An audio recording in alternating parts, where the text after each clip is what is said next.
Hello বন্ধুরা, আজ আমি যেটা শেয়ার করব সেটা কোনো ফেক স্ক্রিনশট না বা কোনো এডিট করা ফটো নয়। একদম প্রপার জুন মাসে যতগুলো ভিডিও আমি শেয়ার করেছি সেগুলোর সাথে মিলিয়ে দেখে নিতে পারেন যে আমার জুন মাসের মান্থলি পিএনএল কত। তো চলুন দেখে নেওয়া যাক। প্রথমে কমোডিটি, কারেন্সি, ইকুইটি এগুলো অফ করলাম, করে কাস্টম ডেট করলাম, করে জুন মাসের 1 তারিখ সিলেক্ট করলাম এবং জুন মাসের 30 তারিখ সিলেক্ট করে নিলাম।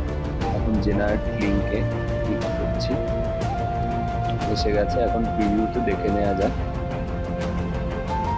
তো দেখতেই পাচ্ছেন যে জুন মাসে আমার টোটাল প্রফিট হচ্ছে 54,405 টাকা। তো এখানে প্রতিটা প্রফিট অ্যান্ড লস ক্লিক করে দেখে নিতে পারেন। আমি চাইলে এটা কমেন্ট বক্সে দিয়ে দেবো। তো অপশান বাইং করেও যে প্রফিট করা যায় সেটা নিশ্চয়ই আমি প্রমাণ দিতে পেরেছি, আপনারাও পারবেন। শুধুমাত্র ডিসিপ্লিনটাকে একটু ফলো করুন আর প্র্যাকটিসটা চালিয়ে যান, ছোট ক্যাপিটাল দিয়ে হলেও।